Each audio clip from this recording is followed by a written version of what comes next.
There you have it. Liberators and fellow citizens, the government just confirmed that the arguments of Liberty Fighters Network in challenging the national state of disaster were spot on since the very beginning. And as you know, the Constitutional Court also confirmed the government's version to say that we are wrong, and we had to escalate it to the African Commission on Human and People's Rights, which is now currently addressing our national state of disaster. And it's so arrogant from the government to openly now come up with confirming the one argument of Liberty Fighters Network in challenging the national state of disaster, where we said that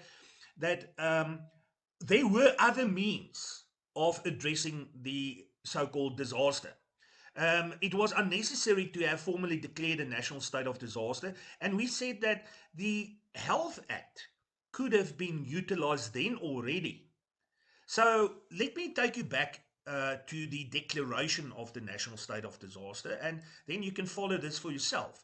So here is the Government Gazette 43096, dated the 15th of March 2020, when both the classification of the national state of disaster was addressed.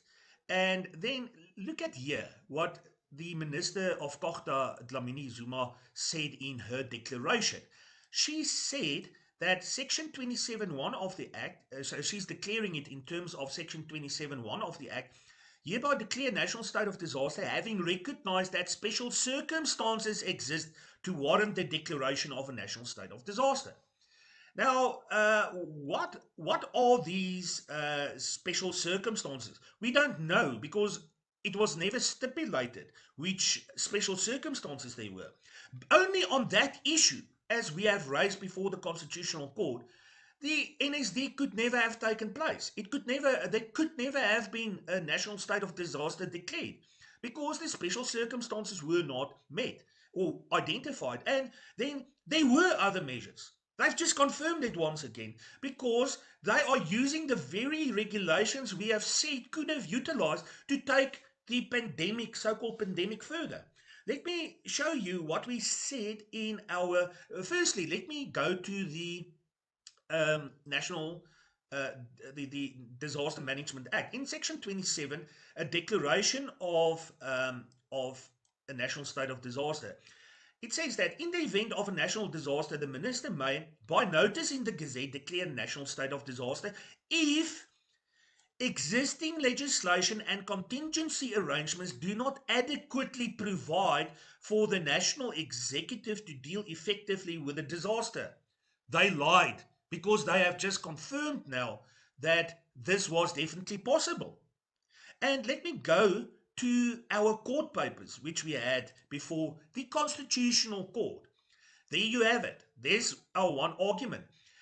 We said that the Minister of Health had already incorporated the international health regulations of 2005 within the Health Act regulations as national legislation since 2017, as there was already existing national legislation in place aimed at reducing the risk and addressing the consequences of occurrences of this nature. This existence, in our view, renders the application of the Disaster Management Act unlawful and the national state of disaster invalid. Our Constitutional Court said that, sorry guys, you have no argument, you have no success, you cannot challenge the national state of disaster because Liberty Fighters Network is wrong. This is what the Constitutional Court told us, or assumed, when they have dismissed our case with a one paragraph to say that we don't have any success. People, let me just go and explain these Health Act regulations to you, and then you can see this for yourself. Now, let's start off with this publication in Government Gazette 46048 on the 15th of March 2022, refers to the regulations relating to the surveillance and the control of notifiable conditions amendment. So when you go to regulation 1 of this, It says, in this schedule, the regulations means the regulations relating to the surveillance and control of notifiable medical conditions made under the National Health Act and published under Government Gazette 1434 of 15 December 2017. And let me just go there to show you. This is the same Government Gazette which they refer to, 1434, and it was published on 15 December 2017, and there you have it, the same ones. Now, let's just quickly go back in history. This is not the first time where the government have attempted to utilize the national regulations. But as quickly as they've introduced it in October 2020, they have also quickly backtracked and said, okay, no. They knew that they could have stopped the national state of disaster using these regulations way back in October 2020 already. Let me prove this to you. Let's go to the media. There you have it. This is an article in the Daily Maverick on the 16th of October 2020, in which they said, power grab or tying loose ends, experts respond to Zweli Mkhize's new health regulations. Now, here they say, and this is so pathetic what the media said here, they were lying to us all the time. They were keeping these regulations from us. It says that for this, Mkhize and his department dusted off old, previously repealed regulations relating to the surveillance and the control of notifiable medical conditions in the schedule to the National Health Act, which will enable them to still impose restrictions without the severity of a full-scale lockdown. Here, the Daily Maverick said that these regulations don't exist. They were repealed and they wanted to reintroduce it. But in accordance with this latest one, they are referring to those very regulations here to say that it's definitely there. It has already made provision for COVID-19 automatically, notwithstanding that it have been those regulations have been there since 2017. So let's go through this. Now, it's just take into consideration that these are amendments which were published. It's not new. So you have to go back to the original version, which is the basis, and then you have to take what they are suggesting to amend into this and then add or take away. So let's just see here what they are trying to do. They are only starting off here with insertion of regulations 15A to 15H. So they're only starting at past regulation 15. So it means that everything before that should still stand. And I'll show you what still stand, and I'll show you how pathetic this government of ours and the health minister is. Let me show you this. Now, they want to add a 15A, but let's go to 15. What does 15, regulation 15 thereof? It's all about mandatory medical examination, prophylaxis, treatment, isolation, and quarantine. So it says that if you don't want to, let me read this. The required mandatory medical examination, prophylaxis, treatment, isolation, or quarantine procedures must be determined on a case-by-case basis and tailored depending on the public health risk and individual circumstances of the person in question.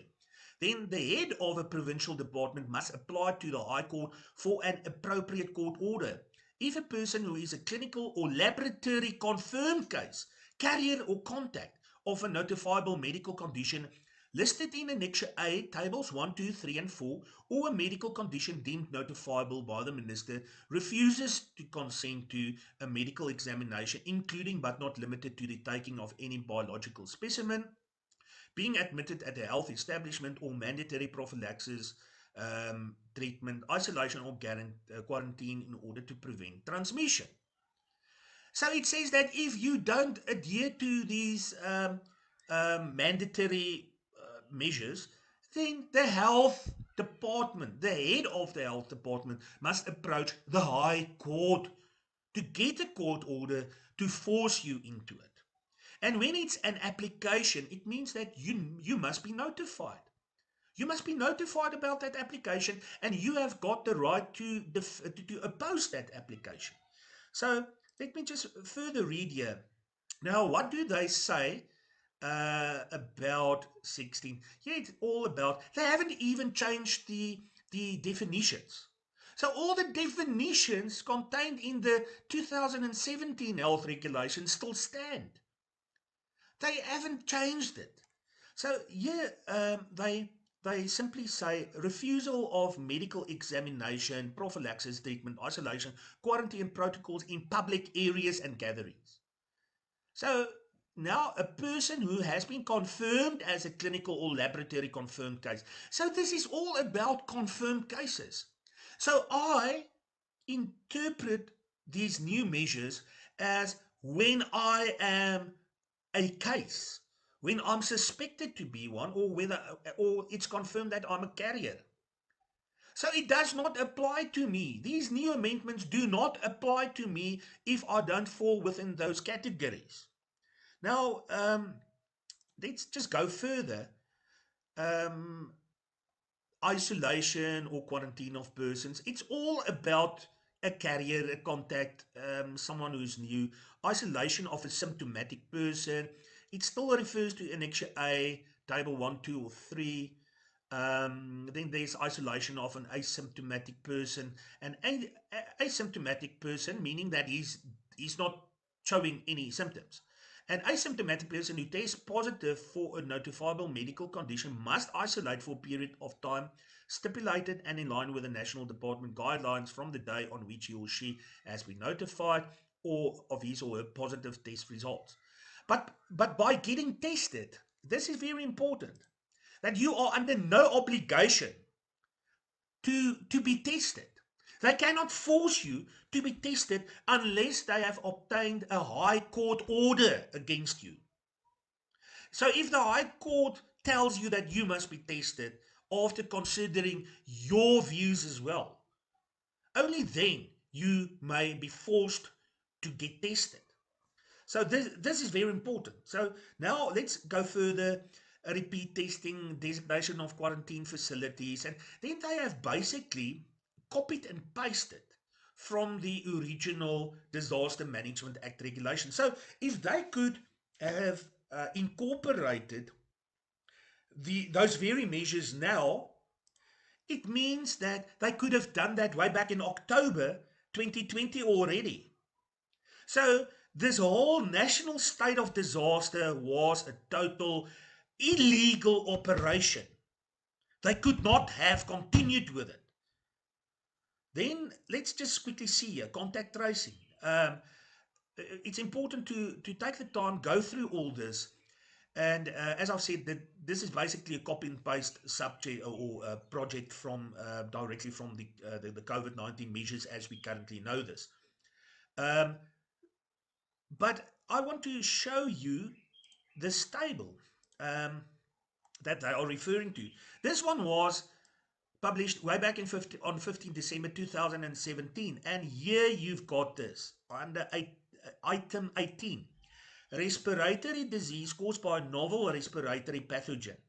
And examples of novel respiratory pathogens include novel influenza, A virus, and MERS coronavirus.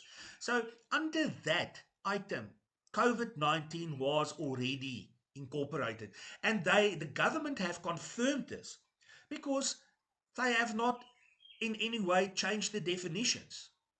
So let's go further and have a look at all this crap here. Oh, they basically you're copying and pasting from the international health regulations, vessel crew, local air travel, blah blah blah blah. Um, oh, they've even attended attendance of funerals, gatherings in order to contain during an epidemic or pandemic the spread of notifiable medical conditions, which notifiable medical conditions may be spread The containment measures stipulated in sub-regulations 2 to 4 must be adhered to. Every person when attending a gathering during an epidemic or a pandemic must be guided by the scientific evidence of the risk of transmission. Wear a face mask. Adhere to all health protocols, blah, blah, blah, blah. And compliance officers in order to monitor and implement containment measures relating to all industries, businesses, and entities, both in the private and public sector, must designate a compliance officer, sharing advice, and then they have not changed. Yeah, you've got it. They've stopped at regulation 17. So they have not changed this table at all. They have utilized it just the way that it was since 2017. So the government needs to explain why they have not utilized this set of regulations from the very beginning. And let me tell you why. Let me show you this. On the top of the original, um, there was a process of 3 months which went by to give the public opportunity to comment on these. So these regulations were only implemented 3 months after a consultative process started. And now suddenly in this one, they say that it's an emergency. And I'll show you this. The Minister of Health intends to make these regulations in terms of section 91J. Let's go and see what 91J is.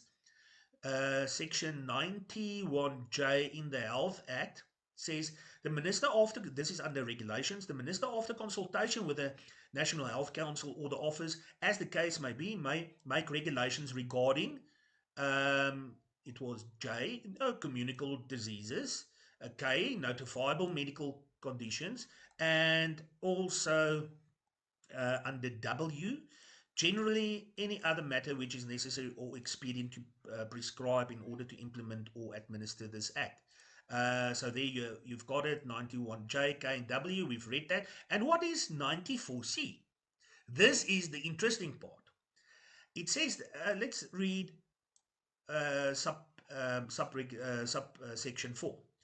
It says that the minister must publish all regulations proposed to be made under this act in the Gazette for comment at least 3 months before the date contemplated for their commencement. So a 3-month period must pass for consultation processes. But he has skipped this. The minister may, if circumstances necessitate the immediate publication of a regulation, publish that regulation without the consultation contemplated in paragraph 8. He cannot say that this is now an emergency because he could have done this way back in, what did we say, in October 2020 already. So what's the haste? Why now? They could have done it then already. They could have stopped the national state of disaster then already, but they have not. They kept it going and going and going and going and going. People, yes, I would like to say quite a number of things about these regulations, but I just wanted you to know this, that this is a confirmation that our arguments were spot on from the very beginning. Our courts have disappointed us. Our courts, especially the Constitutional Court, has showed and proved that they cannot be trusted and that they have become an extension of government. They have lost their independence. Otherwise, the Constitutional Court would have, above others, recognized this one argument to say that a national state of disaster was indeed unlawful. They chose to say, we don't have any chance of success. People, I'll make another video to respond to the health regulations in further detail, but for this, it's the end of the road, and thank you very much for supporting us. Please join our channel to become a formal member, and also subscribe to our channel, and also share this and like this. Until another time, God bless.